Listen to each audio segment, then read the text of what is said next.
과일의 온도차.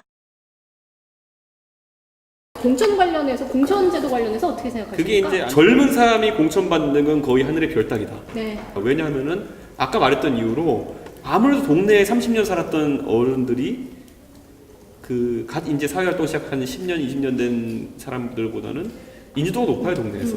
네, 그리고 대한민국의 고질적인, 그러니까 정치 문화 자체를 40대, 50대 이후의 유권자들이 이제 주도해왔기 때문에 그 유권자들의 표심을 굉장히 정당히 중요하게 봐요. 청년들의 표심보다는 그게 중요하다. 과거에는 왜냐? 50대 유권자를 꼬실 수 있으면은 50대 유권자가 아들, 딸을 설득한다는 마인드로 그분들만 공략했던 거예요. 근데 요즘 이제 분위기가 좀 바뀐 게 뭐냐면은 20대, 30대가 독립적인 생각을 하기 시작한다는 게 되면서 유권자들이 이제 보기 시작한 거예요, 정당에서. 그래서 앞으로도 이제 젊은 세대가 활발하게 정치에 참여를 해야 된다. 네. 네. 근데 그 청년 비례는 반대하시잖아요. 네. 청년 뭐 비례대표제 관련해서는 그러니까 청년에게 조금 더 할당을 줘서 비례대표제에 청년들을 더 많이 그 공천받을 수 있게 하자. 요 제도에 대해서 반대하시잖아요. 청년 비례대표제도 왜 제가 싫어하냐면요. 네. 딱 한 명 아니면 두 명 줘요, 정당에서. 근데 자, 그건 뭐냐면 정당에는 최소한 몇백 명, 몇천 명 되는 청년들이 몰려 있는데 딱 그 시즌만 되면은 모든 사람이 적이 돼요. 네. 한 자리 놓고 싸우는 적이 네. 되거든요. 저는 그 상황 때문에 선거만 끝나면 청년 조직이 다 난장판이 되는 걸 많이 봤고요. 네.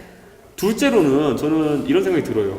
우리가 여성 정책 같은 것도 보면은 저는 여성 정책이 앞으로 잘 되려면은 여성 정책을 누가 독점하면 안 된다고 생각을 해요. 그러니까 그건 그렇죠. 누군가가 모든 정책을 할 때 여성에 대한 감수성을 가지고, 그러니까 성평등에 대한 감수성을 가지고 정책을 해야 되는 걸 생각하거든요. 그건 국방을 하는 국회의원도 그렇고, 그거는 뭐 일자리를 하는 국회의원도 그렇고, 다 최소한의 그런 어떤 개념이 있어야 되는 거거든요. 네. 그런데 청년 정책도 마찬가지고, 그거는 왜 청년 정책 같은 걸 청년 비례대표가 독점해야 되느냐? 근데 지금 정당에서 그렇게 돼 있어요. 청년 비례대표가 되게 힘없고, 비례대표 의원이 보통 힘이 없거든요. 근데 청년 비례대표 한 명 딱 뽑아놓고 네가 청년 대표니까 네가 청년 정책 다 해라. 그래가지고 아까 말했던 장하나 의원, 김광진 의원 이런 분들 제가 옆에서 봐 되게 열심히 했어요, 그분들. 근데 그분들이 실제로 낸 성과는 청년 영역에 있어서 굉장히 미흡해요. 네. 오히려 장하나 의원도 환경이나 이제 노동 쪽으로는 성과를 크게 많이 냈지만은 딱 청년이라 국한했을 때는 오히려 그분들한테만 몰아줬기 때문에 잘 안 됐던 게 있거든요. 저는 그래서 청년 정책이 좀 힘을 받으려면은 청년 비례대표 몇 명 이렇게 쉽게 만드는 정도가 아니라 청년 유권자의 힘이 더 중요하다. 아까 말했던 것처럼 청년들이 투표하는데 청년 정책에 대한 감수성 있는 사람들을 선호한다는 게 밝혀지잖아요. 그러면 한 명이 아니라 그냥 청년표를 받을 수 있는 사람들을 쫙쫙 이제 깔 거예요. 공천을 지역구부터 시작해서. 아니 그러면은 사실 제도가 좀 바뀌어야 되는 거 아닌가요? 지금 선거제도 자체가 거대 양당 중심으로 지금 구축되어 있기 때문에 네. 거대 양당들은 사실은 소수 의견, 그러니까 20% 30%만 이런 시민들의 의견도 안 받아도 그만이거든요. 왜냐면 자기는 지금 1등 못하더라도 몇 년 후에 다시 1등 할 수 있으니까 핑퐁 하듯이 민주당이나 뭐 자한당이나 계속 자기 권력들을 왔다 갔다 하고 있지 않습니까? 그런 정치를 하고 있는데 지금 선거제도 개혁 관련해서 논의들이 좀 진행되고 있잖아요. 그래서 저는 국회의원 선거 제도 갖고 이제 사람들이 말이 많잖아요. 이 총선을 비례대표 제도로 강화할 것이냐 아니면 지역구의 소선거구제를 강화할 것이냐 이것 때문에 말이 많은데 저는 그것보다 대통령제를 바꿔야 돼요. 그러니까 대통령제라는 게 지금 대통령제는 지금 개헌 얘기하시는 거 아니에요? 그렇죠. 개헌에 가까운 건데. 아니, 개헌하기 너무 힘든데 지금 정치개혁 특위 바로 지금 열린 마당에 그래서 저는 개헌까지 여기에 해야 대해서 될까요? 국회의원 선거제도에 대해서 이제 신지 씨가 물어봐서 얘기하는 건데 네. 대통령제는 그래도 소선거구제가 나을 수도 있어요. 저는 지금의 형태가. 왜냐면 이제 정당이라는 게 어차피 연립정당이라는 걸 하기가 되게 어렵거든요. 그렇게 왜냐면 이게 1당, 2당, 3당, 4당 이렇게 있잖아요. 네.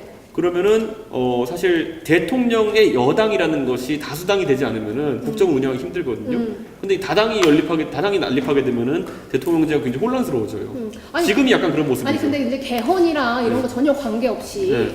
어쨌든 저도 대통령제가 바뀌어야 된다고 생각합니다. 지금 어쨌든 너무 독점적으로 그 제왕적 대통령제가 이루어지고 있으니까요. 근데 그거는 이렇게 차치하고서라도 이렇게 완벽한 정치 제도의 상, 뭐 어쨌든 상으로 노력할 수 있는 정치 제도의 상이 있다면 대통령제도 바뀌어야 되고 그럼 이원직 정부제 생각하시는 건가요?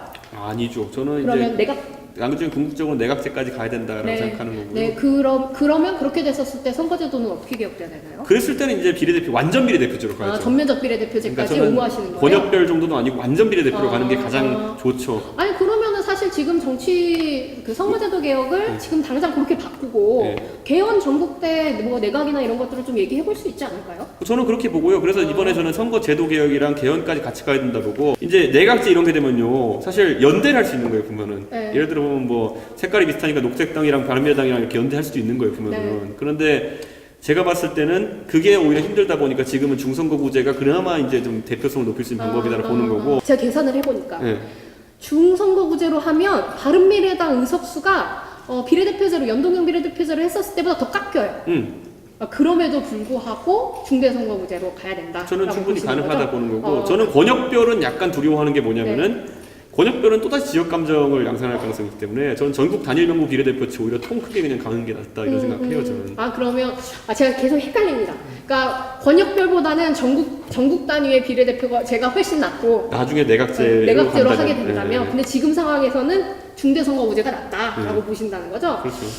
근데 제가 생각하기엔 가장 이상적인 안을 두고 정치인으로서 네. 우리 국민들도 설득하고 지금 바른미래당 그 손학규 대표님께서 자기 정치 생명 거시겠다 막 이 정도 태도로 막 임하고 계시거든요. 근데 바른미래당이 사활을 걸겠다 막 이런 얘기 하셨어요. 근데 원래 있잖아요. 네. 그 공부 잘하는 학생은 시험 제도를 다 안 하거든요. 근데 바른미래당이 요즘 공부 좀 못 하고 있어가지고 아니 근데 뭐 우리가 무슨 뭐 학교에서 공부한 학생인가요? 네. 우리는 사실 시험 제도를 만드는 정치인들이죠. 네. 특히나 바른미래당에 계신 최고 의원님 같은 경우에는 법을 바꿀 수 있는 그 권력의 중심에 계신 분인데 네. 사실 이렇게 시험 공부하는 마음보다 시험 제도를 잘 만드는 마음으로 계시면 어떨까? 저는 그래서 오히려 녹색당에 제안하고 싶은 게 네. 녹색당 같으면은 이번에 저는 솔직히 개인적으로 국회의원 의석수가 늘어나야지 국회의원의 특권이 많이 사라진다 맞아요. 보거든요. 네. 그런 의미에서 이번에 선관위 권고안이 지역구 200에 비례 100이잖아요. 네. 지금 그런데 비례에 보면 3% 제한이 있잖아요. 네. 3% 이상 득표해야 되잖아요. 네. 근데 그거 없애고 네. 100석이니까 딱 1%부터 한석하면 되잖아요. 네, 보면은. 그쵸. 사실 전면적 비례대표제로 가면 그럴 저는 수 있죠. 전면적 비례, 지금 우리가 갖고 있는 게 전국 단일 명부 비례대표제잖아요. 네. 그러니까 그 안에서 100석은 우선 그렇게 시도를 해보자. 저는. 엄청 이렇게 전진하셨네요. 저는 사실 예전에 중대선거구제 말씀 얘기 듣고 그거는 대통령제 하에서. 보수적이다라고 대통령제 생각했는데 하에서, 네. 며칠 전에 문재인 대통령이 권역별 비례대표제 그 다음에 비례대표 의석을 100석까지 늘려야 된다 이 안을 던졌거든요. 네. 그 다음에 선거 연령도 만 18세로 하향해야 된다 이렇게 던졌어요. 권역별 비례대표제를 문재인 대통령이 언급하신 게 저는 실현 가능성이 굉장히 적다고 보는 이유가 뭐냐면은 그 민주당이 지금 어떤 정당인지 봐야 돼요. 네. 과거에 민주당이 호남 정당이어가지고 호남의 의원이 많다 그러면은 여기에 대해서 그 권역별 비례대표제 가지고 크게 반대가 없었을 거예요. 네. 근데 이미 민주당은 수도권에서 굉장한 의석을 확보한 수도권 정당이거든요. 네. 그러다 보니까 수도권에서 권역별 비례대표제를 하게 되면요.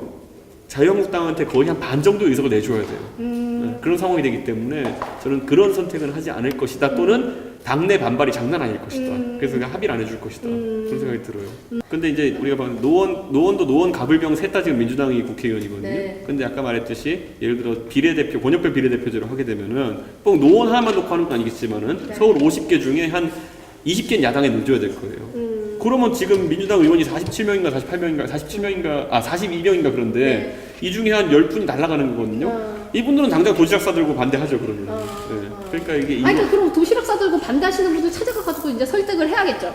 근데 아무튼 설득 안 돼요. 국회의원한테 당신 그만둬 하는데 이게 설득 안 돼요, 아니, 절대. 뭐 다른 방법들을 찾아야겠죠. 뭐 근데 어쨌든 저는 이게 만약에 우리가 선거제도만 개혁하는 게 아니라 정당법을 바꾸고 뭐 또 그리고 정당을 만들기 쉽게 하거나 그러니까 지역당 같은 것들이 국가에서 한국에서 생길 수 있다면 저는 국회의원들도 다른 선택을 할 수 있을 거라고 생각해요. 그리고 지금 더군다나 우리가 연동형 비례대표제를 얘기한다는 걸. 지역당이라는 게 거의 뭐 비례대표제, 완전 비례대표제가 같이 가야 되는 건데. 그렇지는 않아요. 권역별로? 네. 번역별로 해도 되죠. 그 선거제도 개혁 관련해서 이 정당법, 그러니까 특히 기탁금이나 선거운동 변화 관련해서 좀 논의들이 되고 있는 걸로 알고 있는데 네. 기탁금은 어떻게 내려가야 된다고 보시나요? 저는 기탁금이라는 게 지금 이제 장난으로 출마하는 사람들 막기 위해서 이렇게 해놓은 거거든요. 네네. 근데 저는 국회의원 선거 1,500만 원은 청년들한테 진짜 가혹하다. 그래서 저는 그쵸. 이 생각해요. 뭐 물론 무소속이 난립하는 건 좀 이상하지만은 네. 그게 무소속이 아니라 정당의 후보자 같은 경우, 그러니까 선관위 등록된 정당 후보자 같은 경우에는 기탁금 면제해라. 왜냐면 난립하지 않잖아요. 정당에서 한 명씩 공천하는 거잖아요. 그렇기 때문에 저는 그건 면제해도 좋겠다. 이런 생각해요. 그럼 무소속으로 네? 무소속으로 하는 사람은요 그러면? 대한민국의 정당이 꽤 많아졌기 때문에 자기 이념과 진짜 하나도 안 맞는 정당이 하나도 없다라는 거는 그것도 좀 이상한 거거든요, 제 네. 생각에는. 그렇기 때문에 저는 뭐 무소속의 출마 자유도 보장해야겠지만은 네. 정당 후보자에 대해서는 면제는 된다 이제 아. 그런 생각이 좀 들어요. 아, 네. 네.